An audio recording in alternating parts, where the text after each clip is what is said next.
dans le prochain épisode de Un si grand soleil. Tandis que Christophe se débarrasse des affaires du fleuriste, Elisabeth cède à la pression. Attention, les paragraphes qui suivent contiennent des spoilers sur l'épisode d'Un si grand soleil diffusé demain soir sur France 2. Si vous ne voulez rien savoir, ne lisez pas ce qui suit. Vendredi 24 novembre 2023 dans Un si grand soleil. Christophe se débarrasse des affaires des fleuristes au petit matin, Alain et Becker profitent d'une balade à vélo pour discuter de l'affaire Paven.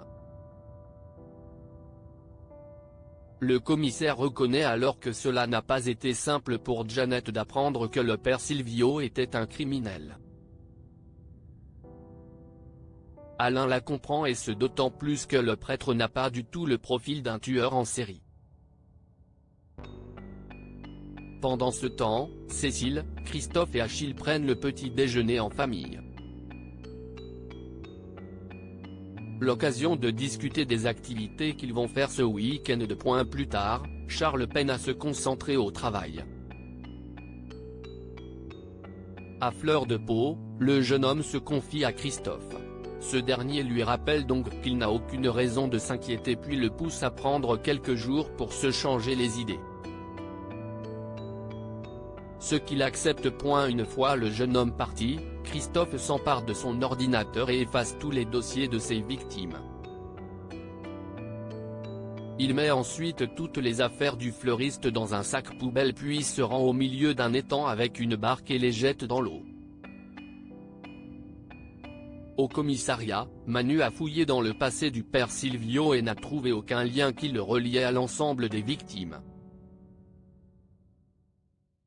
Le seul qui l'aurait pu éventuellement tuer est Pedro Morel puisque le prêtre était anti-Pinochet. Toutefois, Becker lui rappelle qu'ils n'ont aucune preuve que Pedro Morel a été tué par le fleuriste. Selon lui, ils ne peuvent pas non plus lui mettre tous les crimes sur le dos. En fin de journée, Hugo et Christophe se retrouvent pour effectuer les maraudes du père Silvio. Bien évidemment, les deux amis se mettent rapidement à discuter du fleuriste. Christophe explique alors qu'il a beaucoup de mal à imaginer le père Silvio tuer quelqu'un de sang-froid et craint que la police ne fasse fausse route. Bien qu'Hugo lui confirme qu'ils ont de fortes présomptions, Christophe se demande si le meurtrier n'aurait pas semé des indices pour le faire accuser à sa place. Seulement, Hugo n'y croit pas. Si c'était le cas, le fleuriste se remettrait forcément à tuer un jour ou l'autre. Ce n'est qu'à ce moment-là qu'ils se rendront compte qu'ils se sont trompés. Elisabeth cède à la pression. Si nombreux sont les employés de Elle Cosmétiques prêts à faire grève, Boris ne participera pas au mouvement. En effet, le jeune homme pense que c'est une grosse erreur.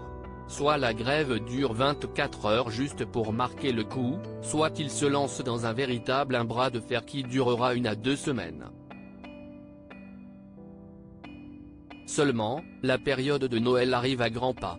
C'est là que l'entreprise réalise son plus gros chiffre d'affaires. S'ils ne peuvent pas livrer à ce moment-là, Elle Cosmétiques risque de ne pas s'en remettre. Boris leur conseille donc de bien réfléchir.